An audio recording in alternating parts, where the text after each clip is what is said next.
Estás escuchando Archivos de Casos Malditos. Cada archivo recoge un testimonio real o basado en hechos reales narrado como fue registrado por su protagonista. Hoy abrimos el expediente 04-A, la tumba de la Llorona. Me llamo Javier, tengo 43 años y llevo más de media vida intentando convencerme de que lo que pasó aquella noche fue solo una mezcla de miedo, sugestión y mala suerte. Es lo que he repetido siempre que alguien me ha preguntado por qué no soporto los cementerios, por qué odio las historias de Ouija o por qué todavía, algunas noches, cuando apago la luz del dormitorio, sigo escuchando el mismo llanto de mujer que escuché cuando era crío. El problema es que puedes engañar a los demás, pero no a la parte de ti que estuvo allí. Yo tenía 12 años, vivíamos en un pueblo pequeño, de esos donde todo el mundo se conoce, donde el cementerio está a las afueras, pero se ve desde casi cualquier sitio si miras hacia la loma. Mis padres trabajaban hasta tarde y yo pasaba muchas tardes con mis dos mejores amigos, Sergio y Cristian. Éramos inseparables, de esos que se creen invencibles porque nunca les ha pasado nada de verdad. Ese verano corría una historia por el pueblo, mitad leyenda y mitad advertencia de padres, que en nuestro cementerio estaba enterrada la Llorona. No la Llorona de las películas tal cual, sino una mujer que, según decían, se había ahogado hacía décadas tratando de salvar a sus hijos en una riada. Los niños murieron y ella, incapaz de superar lo ocurrido, se quitó la vida poco después. Algunos aseguraban que desde entonces en ciertas noches se escuchaba a una mujer llorando entre las lápidas, buscando a sus hijos. Los adultos se reían, pero siempre remataban con un «mejor no ir a hacer el tonto allí». Eso, para tres críos aburridos, sonaba más a reto que a advertencia. Sergio fue el primero en proponerlo. Vamos al cementerio por la noche a ver si de verdad se oye algo. Cristian, que siempre decía que no le tenía miedo a nada, se apuntó enseguida. Yo fui el último en decir que sí, pero lo dije. Nadie quiere ser el cobarde del grupo. El plan se complicó cuando Sergio apareció un día con una caja de cartón destrozada de la que sacó una tabla de madera con letras, números y la palabra adiós al final. Era una ouija casera que había heredado de un primo mayor. Nos prometió que si la usábamos sobre la tumba de la Llorona, ella respondería. Ahora de adulto me suena a chiste malo. Con 12 años sonaba a lo más peligroso y emocionante que habíamos hecho nunca. Quedamos un viernes, cuando ya no hubiera sol. Mentimos en casa. Dijimos que dormiríamos los tres en casa de Sergio para jugar a la consola hasta tarde. Los padres se lo tragaron. Aquella noche, cuando dieron las 11, salimos por la ventana del cuarto de Sergio con linternas baratas y la ouija envuelta en una bolsa de basura como si escondiéramos un cadáver de juguete. El camino al cementerio nos pareció larguísimo. La carretera estaba casi vacía. Las farolas iluminaban trozos de asfalto y el resto era sombra. El cementerio se alzaba en la cuesta, rodeado por una tapia de piedra blanca y una verja negra cerrada con un candado que llevaba allí más años que nosotros. No fue difícil colarnos. Alguien había arrancado antes una de las tablas de la parte trasera de la valla y dejaba un hueco justo para colarse de lado. Primero pasó Sergio, luego Cristian y yo fui el último, sintiendo cómo la camisa se enganchaba en las astillas. Dentro olía a flores secas, a tierra húmeda y a algo más, ese olor denso que tienen los sitios donde se ha llorado mucho. No había luces, solo la claridad lechosa de la luna y de vez en cuando el destello de nuestras linternas moviéndose nerviosas. Sabíamos más o menos dónde estaba la tumba que en el pueblo llamaban de la Llorona. Una lápida antigua, de piedra gris casi pegada al muro del fondo. Tenía el nombre de una mujer y una fecha que se repetía en dos partes, la de la riada y la de su propio entierro, separadas por pocos meses. Alguien, hacía tiempo, había grabado con una navaja en la piedra la palabra madre por encima del nombre. Nos sentamos los tres en el suelo delante de la tumba. Sergio sacó la ouija de la bolsa y puso en el centro un vaso de cristal robado de casa. Él había leído en alguna parte cómo se hacía.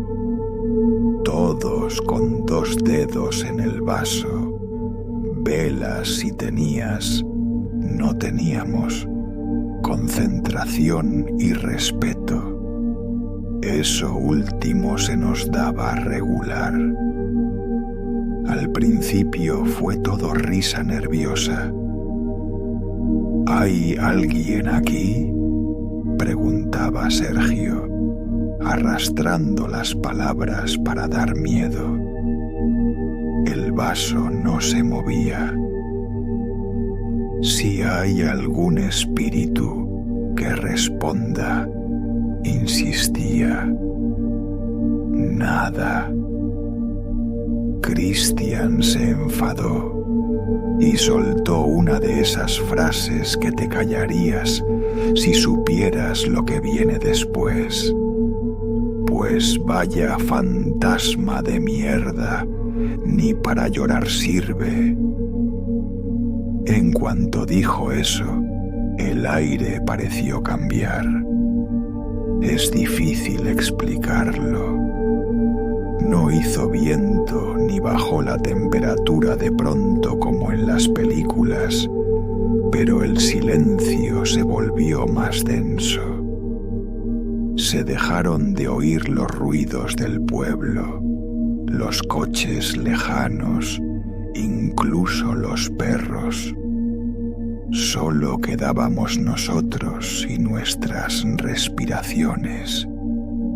Fue entonces cuando empezó el llanto. Al principio creí que era alguien en la parte vieja del cementerio, una mujer que había venido a visitar a un familiar y que no nos había visto.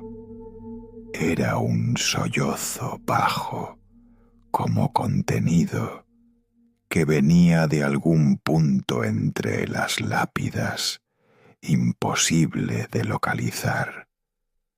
Se oía cerca y lejos al mismo tiempo, como si saliera de debajo de la tierra. Nos miramos entre nosotros, con los ojos muy abiertos. Nadie se reía ya. Sergio intentó tirar de valentía. ¿Lo oís? Es ella, susurró, más para convencerse que otra cosa. El llanto se hizo más intenso, más desgarrado, como si la mujer no pudiera respirar entre sollozo y sollozo. A mí se me puso la piel de gallina. Nunca he vuelto a escuchar a nadie llorar así, ni en funerales, ni en hospitales, ni en ningún sitio. Era un dolor que no tenía fondo. No sabíamos si levantarnos y salir corriendo o quedarnos. Cristian, que siempre era el primero en hablar, estaba pálido y apretaba la tabla con las manos. Javi, dime que esto es una broma, susurró. Yo solo pude negar con la cabeza. El llanto se acercó. No había pasos, ni crujidos de grava, ni nada. Solo la sensación clarísima de que lo que fuera que lloraba estaba cada vez más cerca de nosotros. Entonces empezó a notarse otra cosa. Un olor fuerte a agua sucia, a ropa mojada llevada demasiado tiempo, como cuando abres una bolsa de ropa que se ha quedado húmeda en un rincón. Ese olor no estaba allí cuando entramos. Sergio, con la voz temblando, preguntó al aire si era la mujer de la tumba. El llanto se detuvo de golpe. El silencio que siguió fue aún peor. Sentí que algo se nos quedaba mirando desde muy cerca, pero si movía la linterna, solo veía piedras, cruces y nombres borrosos. En ese momento el vaso de la ouija se movió. No fue un pequeño temblor que puedas explicar con nervios. Fue un golpe seco hacia adelante, arrastrando nuestros dedos, como si alguien lo empujase con rabia. Los tres pegamos un salto y apartamos las manos al mismo tiempo, tirando la tabla al suelo. El vaso no se detuvo donde se habría detenido por inercia. Dio un giro y se quedó justo en el borde de la lápida, al lado de la palabra madre, arañada en la piedra. Yo empecé a marearme. El olor a agua sucia y flores podridas se me metía en la garganta, y el cementerio parecía haberse encogido a nuestro alrededor. El llanto volvió, ahora justo a nuestra espalda, muy cerca, demasiado cerca. Sentí algo helado rozarme la nuca, como si alguien con el pelo empapado pasara detrás de mí. Intenté levantarme, pero las piernas no me respondían. Recuerdo que la linterna se me resbaló de la mano y rodó por el suelo, dejando la escena a oscuras, salvo por la luz amarillenta que entraba desde el pueblo. Lo último que vi antes de desmayarme fue la sombra alargada de una figura de mujer proyectada en la pared del cementerio. Una sombra que no podía corresponderse con ninguno de nosotros, porque estaba más cerca de la tumba que de nuestras linternas. Luego, nada. Cuando desperté, el cielo empezaba a aclarar por el este. Estaba tumbado encima de una tumba que no era la de la Llorona, con la boca seca y la ropa fría y húmeda, como si hubiera estado acostado sobre tierra mojada mucho rato. Me incorporé como pude. La cabeza me daba vueltas. Llamé a Sergio, a Cristian. Nadie contestó. La ouija ya no estaba donde la habíamos dejado. El vaso tampoco. Recorrí el cementerio como un loco, tropezando con las lápidas, llamando a gritos a mis amigos. No había rastro de ellos. Pensé que me habían gastado una broma, que se habían ido y me habían dejado allí tirado para asustarme. Me enfadé Lloré, me mareé otra vez. Cuando por fin conseguí encontrar el hueco por el que habíamos entrado y volver al pueblo, ya era de día. Fui directo a casa de Sergio. Sus padres no sabían nada de ninguna broma. Llevaban horas buscándolo. Creían que había pasado la noche conmigo. En casa de Cristian fue igual. Nadie sabía dónde estaba. Les conté que nos habíamos asustado en el cementerio, que yo me había desmayado y que cuando desperté ellos ya no estaban. No supe qué más decir. La policía registró el cementerio y los alrededores durante días. Peinaron el río, hablaron con todo el mundo.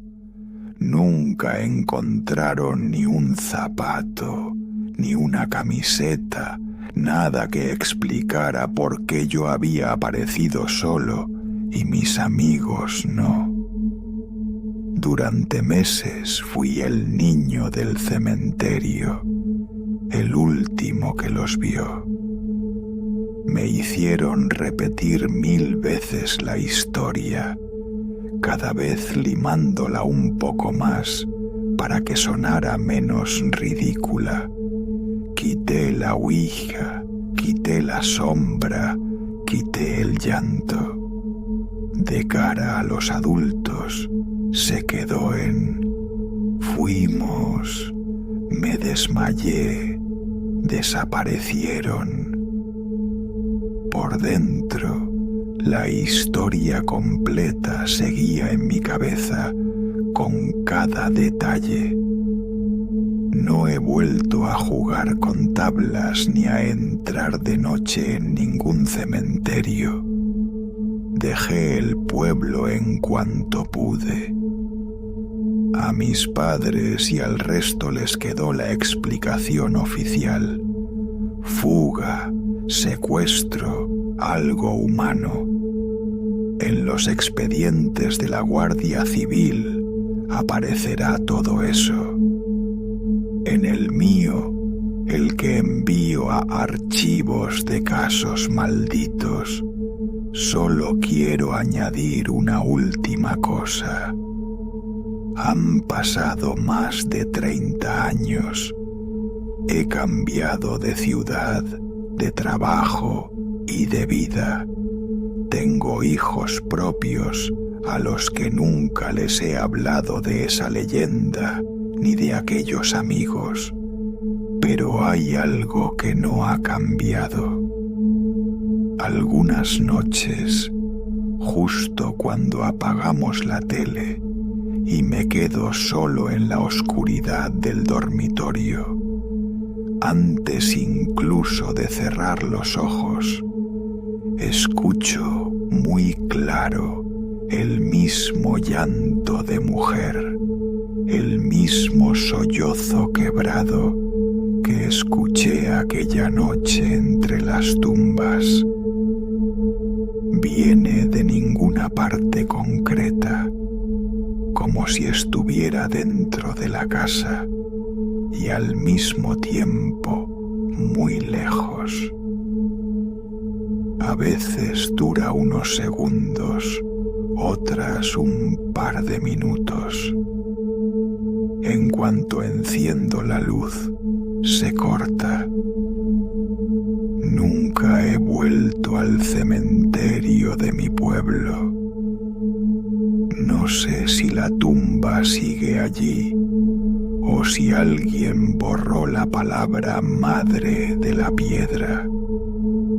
Pero estoy seguro de que en algún sitio alguien sigue llorando por 2 niños que nunca volvieron a casa y por un tercero que sobrevivió para recordar que hay promesas que no deberíamos hacer encima de ciertas tumbas. El expediente 04, guión a queda abierto. No hay pruebas, ni fotos, ni grabaciones, solo la voz de un adulto que todavía escucha llorar a una mujer cuando se queda a oscuras. ¿Has escuchado archivos de casos malditos? Si quieres que sigamos abriendo expedientes, suscríbete y deja tu versión de este informe en los comentarios. Algunos casos se cierran. Otros, como este, siguen llorando en cementerios que los niños visitan cuando quieren sentirse valientes.